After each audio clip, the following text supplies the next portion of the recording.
الحمد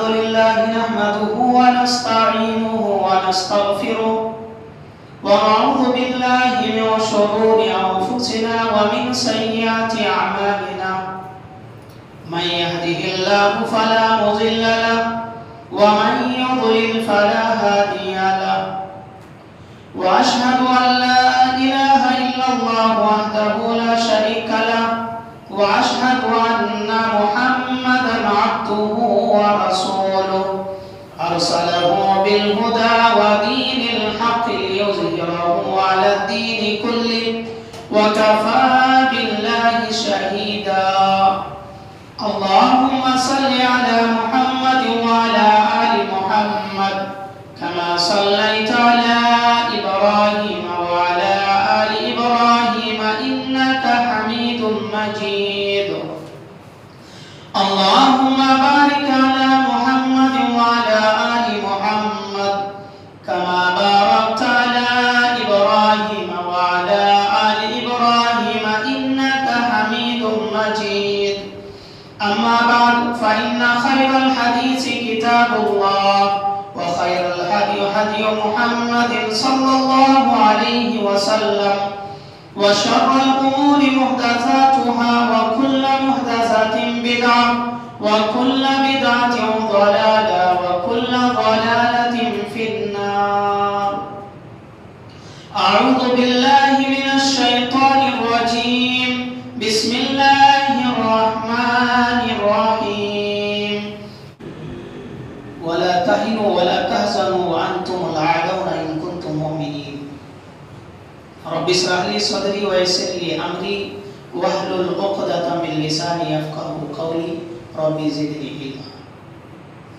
حاضرین جمعہ، تمام قسم کی تعریف اس وحدہ لا شریک کے لیے جس نے ہم بنین و انسان کو پیدا کیا، اشرف المخلوقات بنایا، جناب محمد رسول اللہ صلی اللہ علیہ وسلم کا امتی ہونے کا شربت سے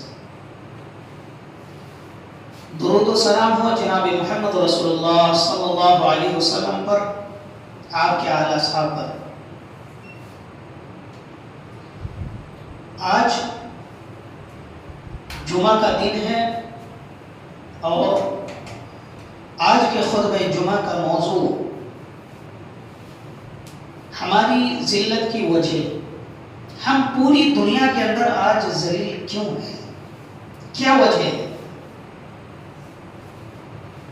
جبکہ اگر تعداد کے اعتبار سے دیکھی جائے پوری دنیا کے اندر ہماری تعداد تقریباً 180 سے 90 کروڑ کے بیچ ہے۔ دنیا کی کل آبادی کا تقریباً 24 سے 26% آبادی مسلمان ہے، یعنی ہم یوں کہہ سکتے ہیں کہ پوری دنیا کے اندر جتنی آبادی ہے کل آبادی کا ہر چوتھا شخص مسلمان ہے۔ اس کے باوجود ہماری تعداد کی تو کوئی کمی نہیں، اس کے باوجود آج ہماری کوئی حیثیت اور کوئی وجود نہیں۔ 57-58 ممالک کے حکمراں مسلمان ہیں، اس کے باوجود عالمی سطح پر ہماری کوئی پکڑ نہیں ہے۔ آخر اس کی وجہ کیا ہے؟ آج ترتیب وار ہم اس کی وجہ دیکھیں گے کہ آخر ہماری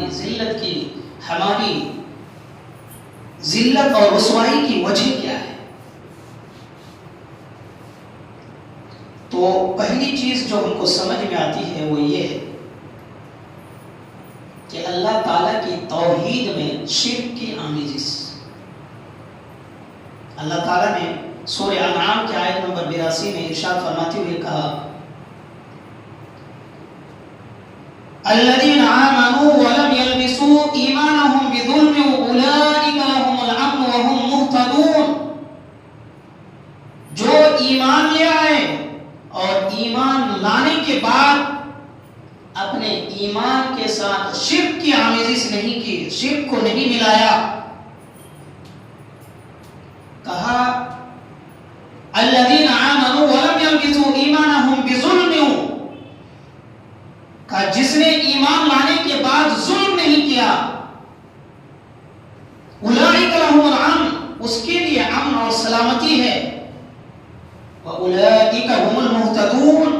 یہی ہدایت یافتہ ہے۔ معلوم یہ ہوا کہ ایمان لانے کے بعد اگر کوئی شخص اپنے ایمان میں ظلم نہیں ملاتا تو وہ شخص کے لیے امن اور سلامتی ہے۔ صحابہ نے سوال کیا، اللہ کے رسول ہم میں سے کون شخص ہے جو اپنے اوپر ظلم نہیں کرتا؟ تو اللہ کے رسول صلی اللہ علیہ وسلم نے فرمایا کہ یہاں پر ظلم سے مراد اپنے اوپر ظلم نہیں ہے بلکہ ظلم سے مراد شرک ہے۔ اللہ تعالیٰ نے دوسری جگہ پر فرمایا ان الشرک لظلم عظیم، یقیناً اللہ کے نزدیک سب سے بڑا جو گناہ ہے وہ شرک ہے، سب سے بڑا ظلم شرک ہے۔ تو آج ہم نے اپنی ایمان کے ساتھ شرک کی آمیزش کر لی، ہم نے اپنے ایمان کے ساتھ شرک کو ملا دیا ہے۔ آج خالص توحید باقی نہیں ہے۔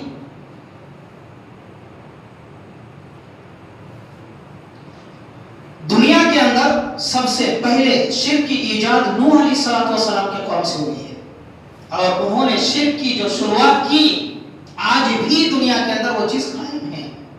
لہذا انہوں نے شرک کی شروعات کی تھی تو اللہ تعالیٰ نے ان کو پانی کے عذاب سے ہلاک کر دیا، حتیٰ کہ نوح علیہ السلام کے اولاد میں ان کا بیٹا جو ایمان والا نہیں تھا، شرک میں ملوث تھا، وہ اپنے بیٹے کو بھی نہیں بچا پایا۔ تو شرک سب سے بڑی ہلاکت کی وجہ ہے۔ تو آج ہماری ذلت کی جو وجہ ہے وہ یہ کہ ہم نے خالص توحید کے ساتھ شرک کو ملا دیا، پہلی چیز۔ دوسری چیز یہ ہے کہ ہم نے اپنے آپ کو قرآن سے دور کر لیا ہے، ہم نے اپنے آپ کو قرآن سے دور کر لیا۔ قرآن سے دوری دوسری وجہ، ان محمد بن جبیر بن مطعم عن ابیہ رضی اللہ تعالی عنہ قال كنا مع النبي صلى الله عليه وسلم بالجحفة فقال رسول الله صلى الله عليه وسلم أليس تشهدون أن لا إله إلا الله وحده لا شريك له وأني رسول الله وأن القرآن جاء من عند الله فقال فأبشروا فإن القرآن طرفوه بيد الله وطرفوه بأيديكم فتمسكوا به فإنكم لن تهلكوا ولن تضلوا بعده أبدا، رواه الطبراني۔ حضرت محمد بن جبیر بن مطعم رضی اللہ تعالیٰ عنہ کہتے ہیں کہ ہم اللہ کے رسول صلی اللہ علیہ وسلم کے ساتھ مقام جحفہ کے اندر تھے۔ آپ صلی اللہ علیہ وسلم نے فرمایا الیس تشہدون ان لا الہ الا اللہ، کیا تم اس بات کی گواہی نہیں دیتے کہ اللہ کے علاوہ کوئی معبود نہیں اور اس کا کوئی شریک نہیں؟ اور کیا تم اس بات کی گواہی نہیں دیتے کہ میں محمد رسول اللہ صلی اللہ علیہ وسلم اللہ کا رسول ہوں؟ کیا تم اس بات کی گواہی نہیں دیتے کہ قرآن کریم اللہ تعالیٰ کی طرف سے نازل کردہ کتاب ہے؟ صحابہ نے کہا قلنا بلا، یہ اللہ کے رسول، ہاں ہم اس بات کی گواہی دیتے ہیں کہ اللہ کے علاوہ کوئی معبود نہیں، اس کا کوئی شریک نہیں، اور آپ اللہ کے رسول ہیں اور قرآن اللہ تعالیٰ کی طرف سے نازل کردہ کتاب ہے۔ تو آپ صلی اللہ علیہ وسلم نے فرمایا فَأَبْشِرُوا، خوشخبری ہے، خوشخبری سن لو، کس بات پر؟ فَإِنَّ الْقُرْآنَ طَرَفُوهُ بِيَدِ اللَّهِ، یہ جو قرآن کریم ہے اس کا ایک سرا، ایک کونا اللہ تعالیٰ کے ہاتھ میں، طَرَفُوهُ بِيَدِ اللَّهِ، ایک سرا اللہ کے ہاتھ میں، وَطَرَفُوهُ بِأَيْدِيكُمْ، اور دوسرا کنارہ تمہارے ہاتھ میں ہے۔ کہا فَتَمَسَّقُوا بِهِ، اس قرآن کریم کو مضبوطی سے تھام لو۔ مضبوطی سے تھام لو گے تو فائدہ کیا ہوگا؟ فائدہ کیا ہوگا؟ کہا لَن تُهْلِكُوا وَلَن تُضِلُّوا بَعْدَهُ أَبَدًا، قرآن کریم کو مضبوطی سے پکڑنے کے بعد تم کبھی ہلاک نہیں ہو سکتے، کبھی گمراہ نہیں ہو سکتے۔ یہ ہے قرآن کریم کو پکڑنے کا فائدہ، لیکن آج ہم نے قرآن کریم کو چھوڑ دیا۔ دوسری چیز یہ کہ قرآن کریم کا ایک سرا اللہ کے ہاتھ میں اور دوسرا سرا بندے کے ہاتھ میں۔ جتنا زیادہ قرآن کریم سے آدمی اپنا رشتہ مضبوط کرے گا اتنا ہی زیادہ اللہ تعالیٰ سے قریب ہوتا جائے گا۔ آئیے اس بات کو اور وضاحت کے ساتھ دیکھتے ہیں۔ مقام عصفان میں نافع کی ملاقات ہو رہی ہے حضرت عمر رضی اللہ تعالیٰ عنہ کے ساتھ، اور نافع کو حضرت عمر فاروق رضی اللہ عنہ نے مکے کا نائب بنایا تھا، مکے کا گورنر بنایا تھا۔ مقام اسفل میں جب حضرت عمر فاروق رضی اللہ عنہ سے ملاقات ہوئی تو حیرت کے ساتھ حضرت عمر فاروق رضی اللہ عنہ نے پوچھا کہ تم نے اس وادی مکہ کا گورنر اپنا نائب کن کو بنا کر آیا ہے؟ میں نے تو تم کو مکے کا گورنر بنایا تھا، تم یہاں گھوم رہے ہو، تو مکے کا وادی کا گورنر تم نے کن کو بنایا؟ تو کہا کہ ابزا کو۔ ابزا کون؟ تو کہا کہ میرے آزاد کردہ غلاموں میں سے ایک غلام ہے، اس کو میں نے مکے کا گورنر بنا دیا۔ حضرت عمر فاروق رضی اللہ عنہ کہنے لگے کل جو تمہاری غلامی کر رہا تھا تم نے آج اس کو مکے کا گورنر بنا دیا؟ اس کو کیا معلوم کہ گورنری کیا ہوتی ہے؟ تو نافع نے جو جواب دیا وہ یہ کہ میں نے اس کو مکے کا گورنر اس لیے بنایا ہے کہ وہ اللہ کی کتاب قرآن کریم کا ماہر ہے، قرآن کا علم رکھنے والا ہے اور علم الفرائض کا ماہر ہے۔ تو انہوں نے الفاظ کا استعمال کیا قرآن کریم کا جاننے والا۔ حضرت عمر فاروق رضی اللہ عنہ آپ بولے کہ اما ان نبیکم قد قال، میں نے تمہارے نبی صلی اللہ علیہ وسلم سے سنا ہے ان اللہ یرفع بهذا الكتاب اقواما ويضع به آخرین، رواه مسلم حدیث نمبر 1897۔ حضرت عمر فاروق رضی اللہ تعالیٰ عنہ کہتے ہیں کہ لوگوں میں نے اپنے نبی محمد صلی اللہ علیہ وسلم سے سنا ہے کہ اللہ تعالیٰ اس کتاب قرآن کریم کی وجہ سے بہتوں کو اوپر اٹھاتا ہے اور بہتوں کو نیچے کر دیتا ہے۔ ان اللہ یرفع بهذا الكتاب، اس کتاب قرآن کریم کی وجہ سے اللہ تعالیٰ بہت سے قوموں کو اوپر اٹھاتا ہے۔ تو معلوم یہ ہوا کہ آدمی کا جتنا گہرا رشتہ قرآن کریم سے رہے گا، جتنا مضبوط رشتہ قرآن کریم سے رہے گا، آدمی اتنا زیادہ اللہ تعالیٰ سے قریب ہوتا جائے گا اور اللہ تعالیٰ اس کو دنیا کے اندر بھی عزت عطا کرے گا اور آخرت کے اندر بھی عزت عطا کرے گا۔ اگر ہم دنیا کے اندر ذلیل ہیں تو ہماری دوسری وجہ یہ ہے کہ ہم نے قرآن کریم سے اپنے آپ کو دور کر لیا ہے، اور قرآن کریم سے اپنے آپ کو دور کرنا اتنا قوی عمل ہے کہ قیامت کے دن اللہ کے رسول صلی اللہ علیہ وسلم بھی مقدمہ قائم کر دیں گے کہ ان قوم اتخذوا هذا القرآن مہجورا، یہ ہمارے پروردگار، یہ میری قوم ہے، ان لوگوں نے قرآن کریم کو چھوڑ رکھا تھا، انہوں نے قرآن کریم کو چھوڑ دیا تھا۔ تو دوسری وجہ جو ہم کو سمجھ میں آتی ہے وہ قرآن کریم سے دوری، اور تیسری وجہ کیا ہے؟ تیسری وجہ ہے سنت سے دوری، اللہ کے رسول صلی اللہ علیہ وسلم کی سنت سے دوری۔ اللہ تعالیٰ نے سورہ نور کی آیت نمبر 63 میں فرمایا، آیت نمبر 63، فَلْيَحْذَرِ الَّذِينَ يُخَالِفُونَ عَنْ أَمْرِهِ أَن تُصِيبَهُمْ فِتْنَةٌ أَوْ يُصِيبَهُمْ عَذَابٌ عَلِيمٌ۔ کہا کہ جو لوگ اللہ اور اس کے رسول کی نافرمانی کرتے ہیں، جو اللہ اور اس کے رسول کی نافرمانی کرتے ہیں، کہا کہ ان تصیبہم فتنہ، ان کو ان قریب فتنہ پہنچنے والی ہے، ان قریب ان کو فتنہ ڈھانپنے والی ہے، او یصیبہم عذاب علیم، یا ان کو دردناک عذاب پہنچنے والی ہے۔ امام جعفر رحمۃ اللہ علیہ فرماتے ہیں سلطان جائر یسلط علیہ وعذاب القتل، کہا کہ فتنہ سے مراد جب لوگ اللہ اور اس کے رسول کی نافرمانی کرنے لگیں گے تو فتنے میں مبتلا ہو جائیں گے۔ اس فتنے سے مراد یہ ہے کہ اس کے اوپر ظالم حکمراں، ظالم بادشاہ کو مسلط کر دیا جائے گا، اور وعذاب علیم، عذاب القتل، یعنی وہ بادشاہ اس کے ساتھ جس طرح چاہے اس طریقے کا سلوک کرے، وہ جہاں چاہیں گے وہاں قتل کر دیں گے، قتل کروا دیں گے، تمہاری کوئی حیثیت اور وجود ہی نہیں رہے گی اگر تم نے اپنا رشتہ اللہ کے رسول سے ہٹایا۔ تو آج اگر ہماری ذلت ہو رہی ہے، ہم دنیا کے اندر ذلیل ہیں، تو ہماری تیسری وجہ جو ہم کو سمجھ میں آ رہی ہے وہ وجہ یہ کہ ہم نے اللہ کے رسول صلی اللہ علیہ وسلم سے اپنا رشتہ کو مضبوط نہیں رکھا ہے۔ اللہ کے رسول صلی اللہ علیہ وسلم نے فرمایا، حضرت ابو ہریرہ رضی اللہ تعالیٰ عنہ کہتے ہیں ترکت فیکم شیئین لن تضلوہما تمسکتم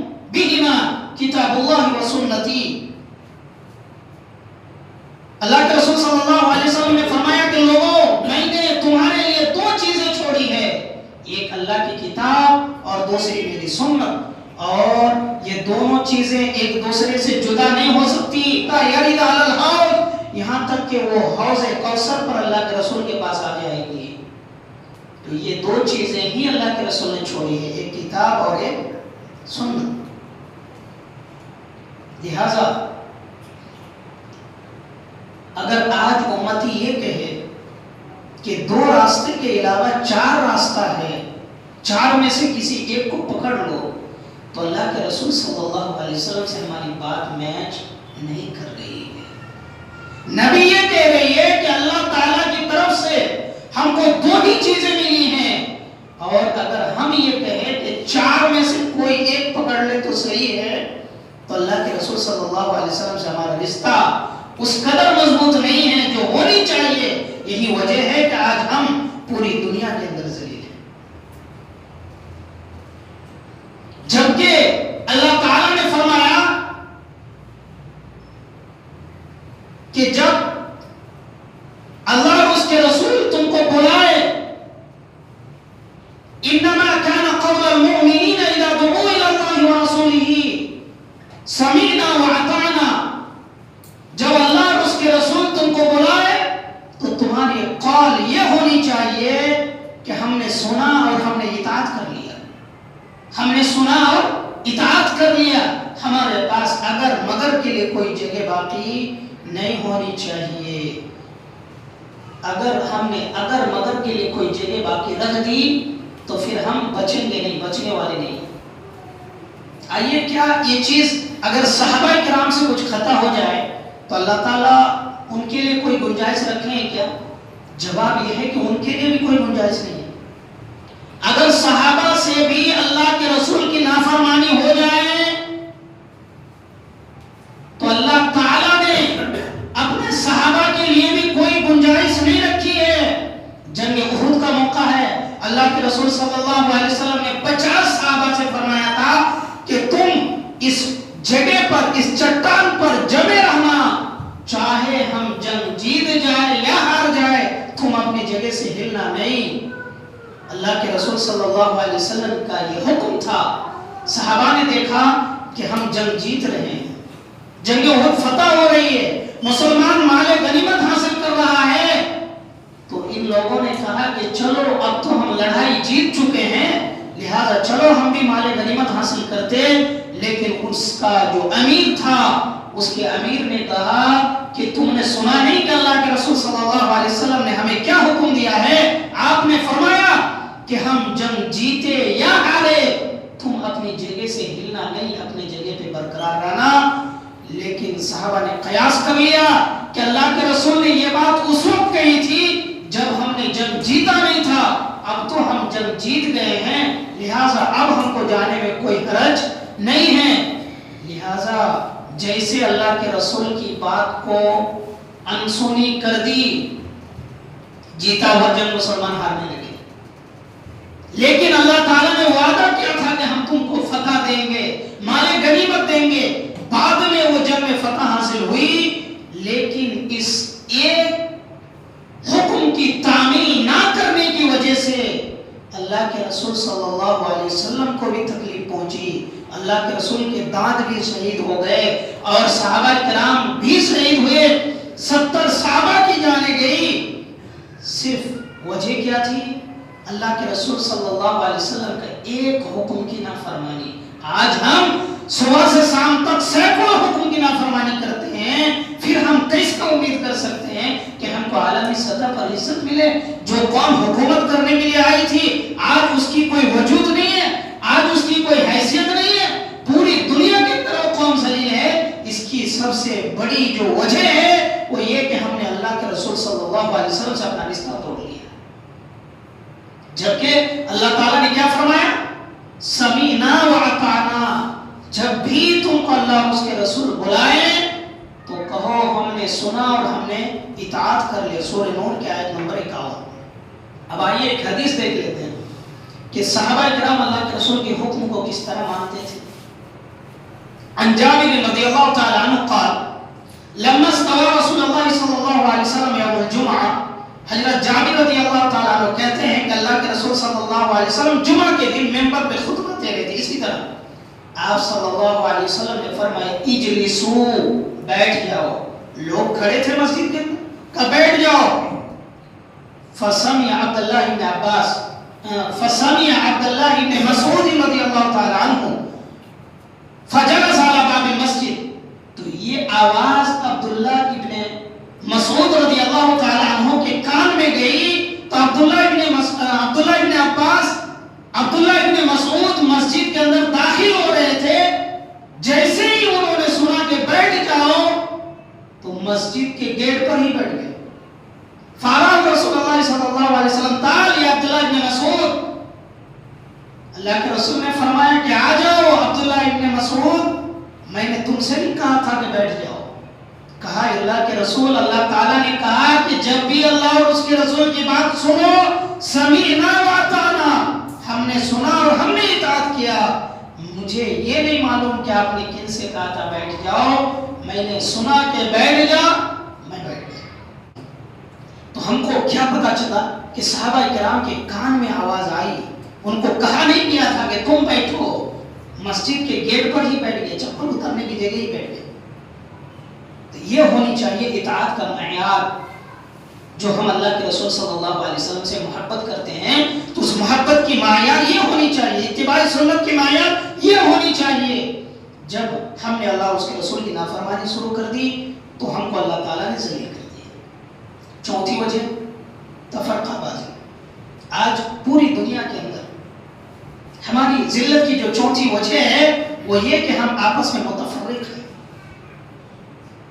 جی اللہ تعالیٰ نے سورہ آل عمران کی آیت نمبر 103 میں فرمایا وَاعْتَصِمُوا بِحَبْلِ اللَّهِ جَمِيعًا وَلَا تَفَرَّقُوا وَاذْكُرُوا نِعْمَةَ اللَّهِ إِذْ كُنْتُمْ أَعْدَاءً فَأَلَّفَ بَيْنَ قُلُوبِكُمْ فَأَصْبَحْتُمْ بِنِعْمَتِهِ إِخْوَانًا. اللہ تعالیٰ نے فرمایا کہ لوگوں تم سب مل کر اللہ کی رسی کو مضبوطی سے تھام لو. کہا کیا تم اور اللہ تعالیٰ کی اس نعمت کو یاد کرو کہ تم آپس میں ایک دوسرے کے دشمن تھے، ایک دوسرے کے جانی دشمن تھے، لیکن اللہ تعالیٰ نے تم کو اپنی نعمت سے آپس میں بھائی بھائی بنا دیا. تو کہا کہ جب تم کافر تھے، جب تم مسلمان نہیں تھے تو ایک دوسرے کے لیے جانی دشمن بنے ہوئے تھے.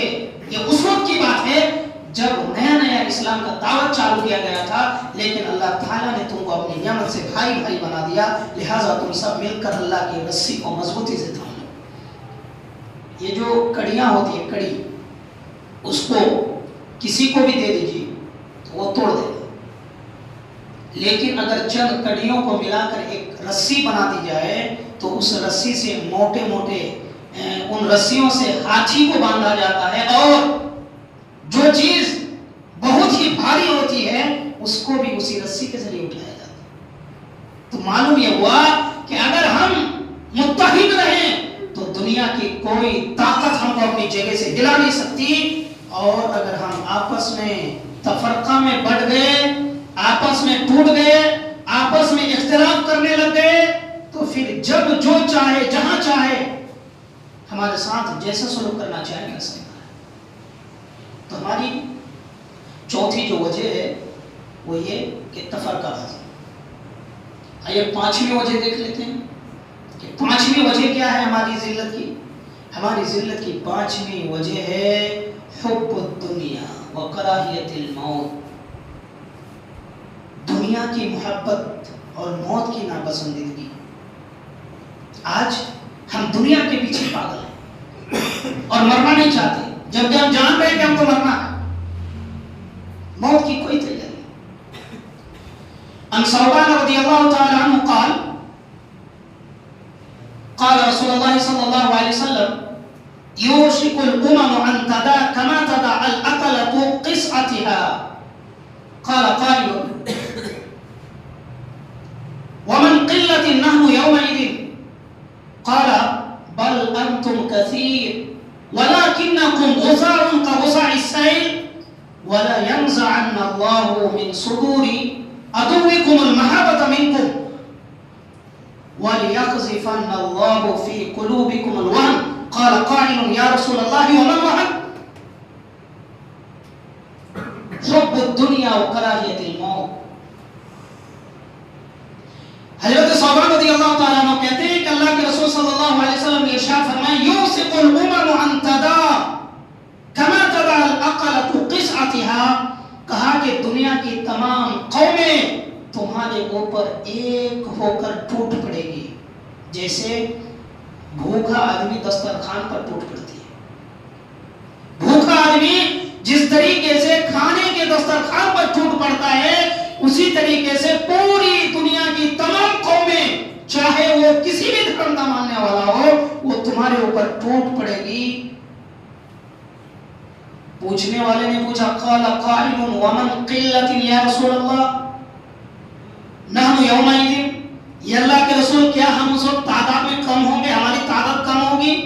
اللہ کے رسول نے فرمایا کہ بل انتم کثیر، بلکہ تم اس وقت بہت زیادہ تعداد میں ہوں گے، تعداد تمہاری بہت زیادہ ہوگی.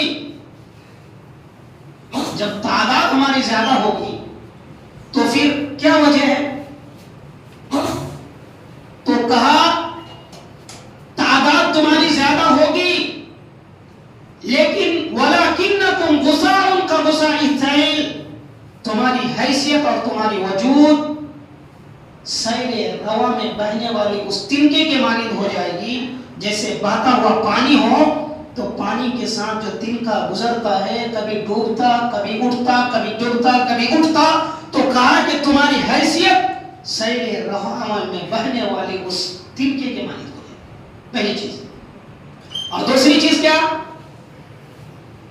تو کہا کہ دوسری چیز وَلَا يَنْزَعَنَّ اللَّهُ مِنْ صُدُورِ عَدُوِّكُمُ الْمَحَبَّةَ مِنْكُمْ، دشمن کے اندر سے تمہاری خوف نکال دی جائے گی. تمہارا جو ڈر ہے نا وہ دشمن کے دل کے اندر تمہاری دہشت اور تمہاری خوف نکال دی جائے گی. اور وَلَا يَقْذِفَنَّ اللَّهُ قُلُوبِكُمُ الْوَهْنَ، اور تمہارے دل کے اندر وہن ڈال دیا جائے گا. قَالَ قَائِلٌ وَمَا الْوَهْنُ يَا رسول اللہ، یہ اللہ کے رسول وہن کیا ہے؟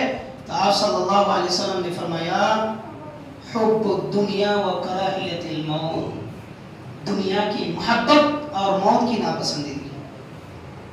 اس حدیث پر غور کرنے سے ہم کو کئی چیزیں معلوم ہو رہی. پہلی چیز، ہم آپس میں متفرق ہیں، ہمارے علاوہ جتنی قومیں سب ایک پلیٹ فارم پر ہیں. پہلی چیز. دوسری چیز کیا؟